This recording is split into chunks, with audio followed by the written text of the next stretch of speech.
कोई legal notice आएगा, मैं लीगल टीम से बात कर। काफ़ी सारी फ्रॉड लोन देने वाली ऐप्स है जो कस्टमर को सबसे पहले एक बड़ी अमाउंट का लालच देती है और फिर उन्हें एक छोटी अमाउंट का लोन देती है, जिस पर वो अलग अलग तरीके के हिडन चार्जेस और पेनल्टी लगाकर फिर उसकी वसूली करती है, कस्टमर को गाली देकर, डराकर, धमकाकर और अलग अलग तरीके से कस्टमर को परेशान करके।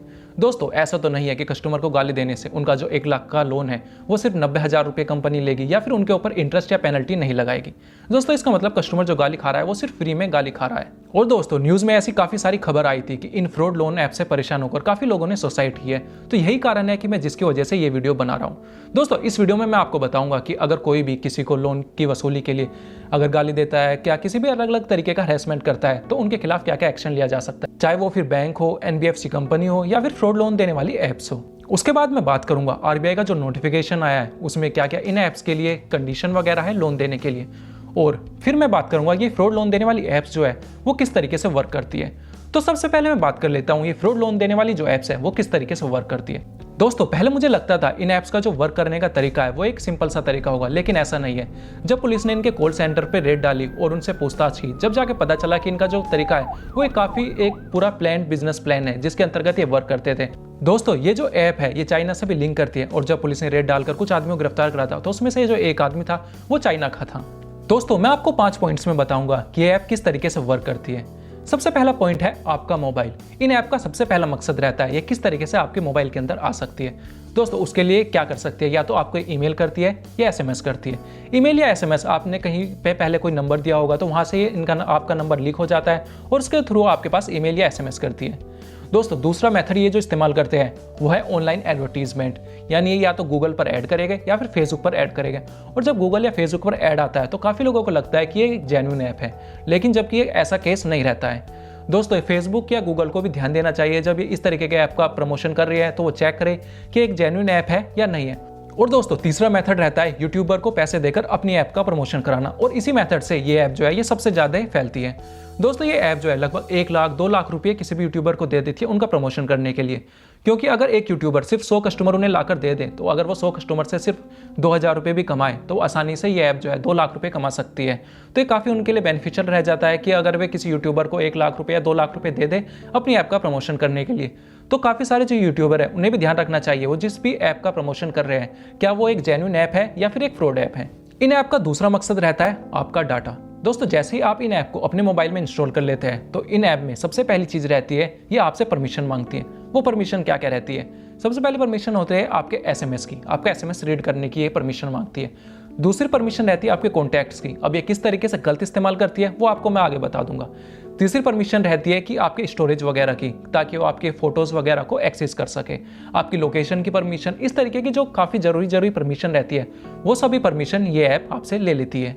और दोस्तों, क्योंकि कंज्यूमर को भी लोन लेने की जल्दी रहती है तो वो ज़्यादातर चेक नहीं करता है कि वो किस तरीके की परमिशन इन ऐप्स को दे रहा है और उनका क्या क्या नुकसान हो सकता है, तो वो भी अनजाने में इन्हें गलत तरीके से अपनी परमिशन दे देता है।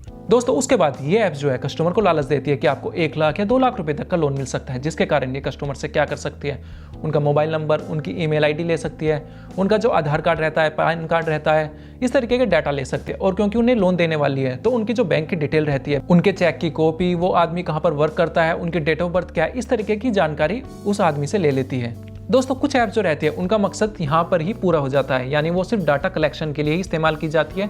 उसके बाद आपने ये जो सभी डाटा दिया है उस डाटा का इस्तेमाल करके वे फ्यूचर में सोशल इंजीनियरिंग के थ्रू आपके पास या तो कॉल कर क्योंकि उनके पास पहले कुछ डाटा पहुंच चुका है और बाकी का डाटा वे आपसे पूछ सकते हैं। और दोस्तों, क्योंकि ये जो ऐप है आपने उसे पहले से ही SMS रीड करने की परमिशन भी दे रखी है तो OTP को भी ऑटोमेटिकली रीड कर सकते हैं और बाकी का डाटा आपसे सोशल इंजीनियरिंग करके आपको कोई लालच वगैरह देकर हो सकता है 1 महीने या 2 महीने बाद आपके पास कॉल कर या ईमेल कर बाकी का डाटा आपसे ले सकती है और आपके साथ फ्रॉड कर सकते हैं। दोस्तों, क्योंकि इन्होंने आपका बैंक के अकाउंट की डिटेल ले रखी है, आपकी डेट ऑफ बर्थ ले रखी है, तो वो इस डाटा की मदद से वो बैंक में कॉल कर आपका बैंक के अकाउंट का बैलेंस जान सकते हैं और जब भी आपके अकाउंट में बैलेंस होगा तो उस टाइम ये फ्रॉड आपके साथ कर सकते हैं। दोस्तों, कुछ ऐप का जो मकसद रहता है वो सिर्फ आपका डाटा कलेक्ट करना रहता है और सोशल इंजीनियरिंग के थ्रू आपके साथ फ्रॉड करना रहता है। लेकिन अब मैं तीसरे पॉइंट में चलता हूं और बताता हूं कि बाकी की जो ऐप है वो किस तरीके से फ्रॉड करती है।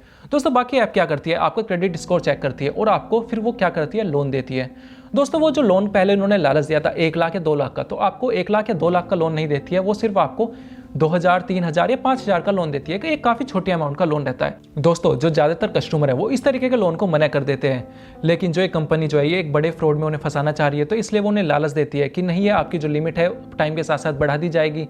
तो वो कस्टमर हो सकता है, जो कुछ कस्टमर रहते हैं वो मान जाते हैं इस लोन को लेने के लिए। मान लीजिए कोई कस्टमर है वो 3000 रुपये का लोन लेने के लिए मान जाता है, तो ये कंपनी क्या करती है, जो 3000 रुपये का लोन है उसमें सबसे पहले 500 रुपये की जो प्रोसेसिंग फी रहती है, डॉक्यूमेंट चार्ज रहता है, उसे हटा लेती है। और अगर कस्टमर उस चीज़ के लिए मना करता है तो उस पर भी यहाँ पर वे कॉल करके इस तरीके का उन्हें झांसा देने की कोशिश करते हैं कि ये जो प्रोसेसिंग फी है या फिर डॉक्यूमेंट चार्ज है वो सिर्फ वन टाइम है, यानी एक बार ही आपके ऊपर लगेगा, उसके बाद दोबारा नहीं लगेगा। दोस्तों ये जो एप्स रहती है ये वन टाइम का लालच इसलिए देती है क्योंकि फ्रॉड करने वाले हैं और वो दोबारा लोन देने का उनका पहले से कोई भी मकसद नहीं रहता है। दोस्तों ये जो ऐप है, आपका जो 3000 रुपये का लोन है उसमें 500 रुपये की प्रोसेसिंग फी या डॉक्यूमेंट चार्ज काटकर आपके अकाउंट में 2500 रुपये भेजेंगे और 3000 रुपये के ऊपर आपका जो इंटरेस्ट लगेगा वो 2% के हिसाब से आपके ऊपर 60 रुपये का इंटरेस्ट लगेगा, यानी आपको जो बाद में पेमेंट करना है वो 3060 रुपये का करना है।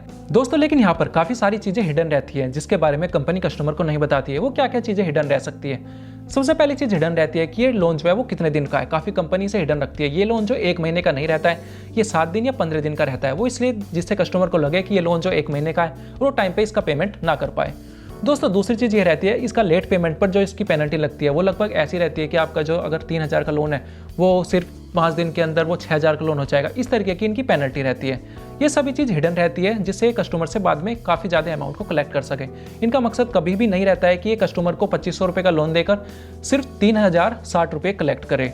इनका मकसद रहता है 2500 रुपये का लोन जो इन्होंने दिया है उसके बदले ये 5000 या 6000 रुपये कलेक्ट करे। दोस्तों उसके बाद आता है चारों पॉइंट, धमकी देकर कलेक्शन करना। दोस्तों सबसे पहले कस्टमर को डराती है कि उनका जो क्रेडिट स्कोर है उसे खराब कर देगी, लेकिन ये क्योंकि एक फ्रॉड ऐप है, ये आपका क्रेडिट स्कोर किसी भी तरीके से खराब नहीं कर सकती है। और आप किस तरीके से पता लग सकते हैं कौन सी जेन्युइन ऐप है और कौन सी फ्रॉड है, वो मैं आपको इस वीडियो में आगे बताने वाला हूं। दोस्तों कुछ कस्टमर है जो क्रेडिट स्कोर खराब होने के डर से पेमेंट कर देते हैं, लेकिन कुछ कस्टमर जो पेमेंट नहीं करते हैं उनके लिए अगले स्टेप पर जाते हैं। वो रहते हैं कि वो इन्हें धमकी देते हैं कि जो इनके डॉक्यूमेंट्स हैं वो उनका गलत इस्तेमाल करेंगे और इस तरीके से उनका पैन कार्ड वगैरह बंद कर देंगे, जो कि ऐसा कुछ नहीं रहता है। कोई भी कंपनी आपका पैन कार्ड बंद नहीं कर सकती है। आपका पैन कार्ड जो है वो गवर्नमेंट से इशू रहता है, उसके बंद करना है या कुछ भी करना है वो गवर्नमेंट करेगी, कोई भी कंपनी इस चीज़ को नहीं कर सकती है। हाँ, ये आपका डॉक्यूमेंट का गलत इस्तेमाल जरूर कर सकते हैं। उसके बारे में आप क्या कर सकते हैं वो भी मैंने इस वीडियो में आगे बताया है। कुछ कस्टमर इस पॉइंट से डरकर उन्हें वापस उनका लोन जो है वो हैवी अमाउंट में वापस कर देते हैं, लेकिन उसके बाद इनका अगला स्टेप चालू रहता है, वो है गाली देने वाला, कि कस्टमर को गाली देकर और हैरेसमेंट कर ये लोन की वसूली करने की कोशिश करते हैं। लेकिन आप जानते हैं इंडिया में जब कोई भी किसी कस्टमर को गाली देता है तो उधर से कस्टमर भी उन्हें शायद गाली देने लगता होगा। और मैंने काफ़ी यूट्यूब पे वीडियोज़ देखी है, आप कॉल रिकॉर्डिंग को भी यूट्यूब पे उन्हें सुन सकते हो किस तरह की कॉल रिकॉर्डिंग है। दोस्तों तो तीसरा पॉइंट जो है वो यहाँ पर इनका चल नहीं पाता है, लेकिन उसके बाद ये आता है इनका चौथा पॉइंट। दोस्तों आपने एक चीज़ नोटिस की थी, मैंने आपको बताया था, जब ये कोई भी कस्टमर ये ऐप अपने मोबाइल में इंस्टॉल करता है तो आपसे परमिशन लेता है अलग अलग तरीके की। तो उसी टाइम इन्होंने आपसे आपके कॉन्टैक्ट की भी परमिशन ली थी। तो उस कॉन्टैक्ट की परमिशन की मदद से आपके जो सभी कॉन्टैक्ट्स हैं ये उन्हें कॉन्टैक्ट करते हैं और उनके साथ क्या करते हैं, ये मुझे एक कस्टमर से पता चला है, एक यूज़र ने मुझे बताया था कि क्या करते हैं, ये उनके साथ आपका एक ग्रुप बना देते हैं व्हाट्सएप पर और उस पर आपकी सभी डिटेल्स शेयर करना लगते हैं और आपको वहाँ पर हरेसमेंट करने की कोशिश करने लगते हैं। और दोस्तों काफ़ी लोगों ने इसी पॉइंट के कारण काफ़ी लोगों ने सुसाइड किया है और उसी मेन वजह तो यही है कि मैं इस वीडियो को बना रहा हूँ। और दोस्तों अगर कोई भी मतलब इसी सिचुएशन से गुजर रहा है तो मैं आपको बताऊंगा इसका क्या सॉल्यूशन है और आप इस तरीके में किस तरीके का एक्शन ले सकते हैं। दोस्तों ये पहले जो वीडियो होने वाली थी ये सिर्फ 4 पॉइंट तक ही मैं रखने वाला था, लेकिन जो पुलिस ने रेड कर जो बाकी की जो डिटेल निकाली है उसके कारण मैंने इसमें एक और पॉइंट एक्स्ट्रा ऐड कर दिया है जो मुझे बाद में पता चला है। वो है कि ये जो ऐप रहती है ये सिर्फ एक सिंगल ऐप नहीं रहती है, जो ये फ्रॉड कंपनी रहती है ये एक ही कंपनी कम से कम लगभग 20 से 25 ऐप चला रही होती है। दोस्तों ये जो फ्रॉड लोन देने वाली ऐप्स है ये कस्टमर को अलग अलग तरीके से तो हरेस कर चुके हैं। अब कस्टमर चाह रहा है कि वो इनका लोन जो है वो चुका दे, तो अब लोन चुकाने के लिए किस तरीके से ये उसका गलत इस्तेमाल करेगी। तो सबसे पहले आपको लालच देगी कि आप इनका लोन चुकाने के लिए किसी और ऐप से लोन ले लें, यानी आपका जो ये 3000 रुपये का लोन था 3000 रुपये के 5000 या 6000 बना चुकी रहती है इस टाइम लो पेनल्टी वगैरह लगाकर। तो अब ये क्या कहती है, ये 6000 रुपये का लोन है या तो आप किसी और ऐप से लोन ले लें। दोस्तों ये जो दूसरी ऐप रहती है ये भी इन्हीं कंपनी की ऐप रहती है, मतलब ये सेम कंपनी है। और दूसरी ऐप का इनका मेन मकसद यह रहता है कि आपका जो 6000 रुपये का लोन हो चुका है पेनल्टी लगाकर उसे 6000 को ये बढ़ाकर किस तरीके से 12000 या 15000 कर दे। दोस्तों क्योंकि अब इन्हें पता चल चुका है कि आप किस पॉइंट से डरे थे, तो ये उसी पॉइंट का इस्तेमाल करके अब ये जो आपको दोबारा से 6000 का लोन दे रहे हैं उसके बदले जो ये बाद में पेनल्टी वगैरह इंटरेस्ट लगाकर उसे 12000 या 15000 करेंगे। अब ये जानते हैं कि वे उसकी वसूली जो है वो आसानी से कर सकते हैं।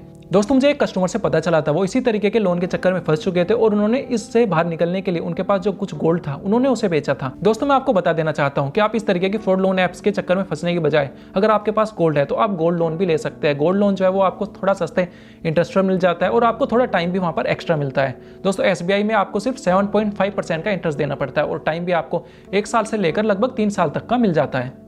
दोस्तों अब मैं बात कर लेता हूं कि RBI ने इन ऐप्स के लिए किस तरीके की रूलिंग निकाली है और क्या क्या नोटिफिकेशन वगैरह निकाले हैं। दोस्तों आप ये जानते होंगे शायद कि RBI ने 158 यानी 158 ऐप्स को बैन करने का नोटिस गूगल को दे दिया है और शायद अब तक हो सकता है गूगल ने उन ऐप्स को बैन भी कर दिया हो।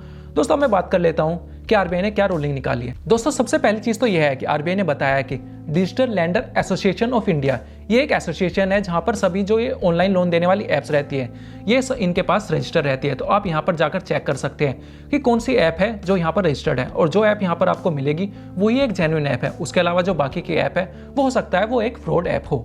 दोस्तों जो RBI के 5 रूल है उनमें से सबसे पहली चीज ये है कि जब आप किसी भी ऑनलाइन जो ऐप है उससे लोन लेते हैं तो उन्हें सबसे पहले आपको एक सैंक्शन लेटर देना पड़ेगा। वो या फिर आपको PDF की फॉर्म में दे सकते हैं या फिर आपको ईमेल के माध्यम से दे सकते हैं। ये कंपलसरी है। और दोस्तों ये जो आपका लेटर होगा इस लेटर में आपको कितने अमाउंट का लोन दिया जा रहा है, उसमें कितना इंटरेस्ट वगैरह लगेगा, क्या पेनल्टी वगैरह है और सभी जो चार्जेस वगैरह है वो सब क्लियरली लिखने होंगे।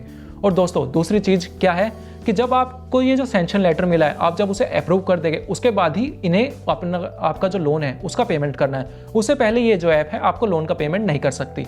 दोस्तों उसके बाद तीसरी कंडीशन है, जैसे ही आप लोन को ले लेते हैं उसके बाद इन ऐप्स को आपको एक एग्रीमेंट देना है, लोन एग्रीमेंट। लोन एग्रीमेंट में जो भी आपने पहले टर्म एंड कंडीशन को वेरीफाई किया था उस तरीके की सारी term and condition loan agreement में भी लिखी होगी और उसमें यह भी लिखा होगा कि आपने कितना लोन लिया है और उस पर आपके ऊपर क्या पेनल्टी वगैरह लगेगी अगर आप उसका टाइम पे पेमेंट नहीं करेंगे। दोस्तों ये जो फोर्थ चीज है वो ये है कि आपको ये जो लोन एग्रीमेंट मिलेगा उस पर दोस्तों ये जो ऑनलाइन लोन देने वाली ऐप्स रहती है ये खुद को लोन नहीं देती है। ये या तो किसी बैंक के साथ मिलकर लोन देती है या फिर किसी NBFC कंपनी के साथ मिलकर लोन देती है। तो ये उनको उन्हीं के लेटर हेड पे देना है। मान लीजिए ये किसी बैंक के साथ मिलकर लोन दे रही है तो उसी बैंक के लेटर हेड पर आपको ये लोन एग्रीमेंट देगी। ये अपने नाम से लोन एग्रीमेंट नहीं दे सकती है। और उसके बाद जो लोन एग्रीमेंट होगा उस पर जो इन कंपनी होगी इन कंपनी की वेबसाइट वगैरह लिखना कंपलसरी है, इनका कॉन्टैक्ट नंबर, इनका एड्रेस और बैंक की ये सारी डिटेल लिखना भी जरूरी है। और जब ये सभी डिटेल होगी तभी उस लेटर को एक लीगल लोन एग्रीमेंट लेटर माना जाएगा। और दोस्तों पांचवी चीज है, ये जो ऑनलाइन लोन देने वाली ऐप्स है जो आपका किसी भी तरीके का डाटा रहती है ये उसका कॉपी या इस्तेमाल नहीं कर सकती है। ये उस डाटा को वहां पर रीड कर सकते हैं, उसके आधारित पे डिसाइड कर सकते हैं कि आपको लोन देना है या नहीं देना है, लेकिन उस डाटा को अपने सर्वर पर कॉपी नहीं कर सकती है। अगर वो ऐसा करती है तो इनके ऊपर IT एक्ट यानी इंफॉर्मेशन टेक्नोलॉजी एक्ट के अंतर्गत केस किया जा सकता है। दोस्तों अब मैं बात करता हूं कि ऐसी अगर जो फ्रॉड लोन देने वाली ऐप्स है वो अगर किसी भी कस्टमर को हरेस कर रही है या फिर वो परेशान कर रही है, चाहे फिर वो बैंक हो या फिर NBFC कंपनी हो, तो उनके खिलाफ क्या एक्शन लिया जा सकता है। दोस्तों क्योंकि ये आपको कॉल के माध्यम से या व्हाट्सएप के माध्यम से हरेस करते हैं दोस्तों यहाँ पर जो केस बनता है वो एक साइबर ब्रांच का केस बनता है। आप नॉर्मली यहाँ पर पुलिस को केस नहीं कर सकते हैं। तो आपको सबसे पहले कि आपके जो भी सिटी में साइबर ब्रांच है आप वहाँ पर इसकी कंप्लेन कर सकते हैं। आप ट्विटर के माध्यम से भी इसकी कंप्लेन कर सकते हैं या फिर आप साइबर ब्रांच की वेबसाइट पर जाकर भी इसकी कंप्लेन कर सकते हैं। लेकिन अगर आपको ये मारने की धमकी वगैरह देते हैं या इस तरीके की धमकी देते हैं आप अपने नजदीकी पुलिस स्टेशन में जाकर भी इसकी कंप्लेन कर सकते हैं। दोस्तों अगर वो केस उनके अंडर आया तो वो उस केस को सोल्व करेंगे, लेकिन अगर हो सकता है केस साइबर ब्रांच के अंदर आया तो आपको बता देंगे कि केस जो है वो साइबर ब्रांच का है और वे आपको वहां पर रेफर कर देंगे। दोस्तों मैं चाहता हूं कि आप इस वीडियो को अपने सभी दोस्तों के साथ शेयर करें और अगर आप इस वीडियो से रिलेटेड कोई भी सवाल पूछना चाहते हैं तो आप कमेंट के द्वारा सवाल पूछ सकते हैं। अगर आपको यह वीडियो अच्छी लगी हो तो इस चैनल को सब्सक्राइब कर दीजिए और इस वीडियो को भी लाइक कर दीजिए। Thanks for watching. जय हिंद, वंदे मातरम।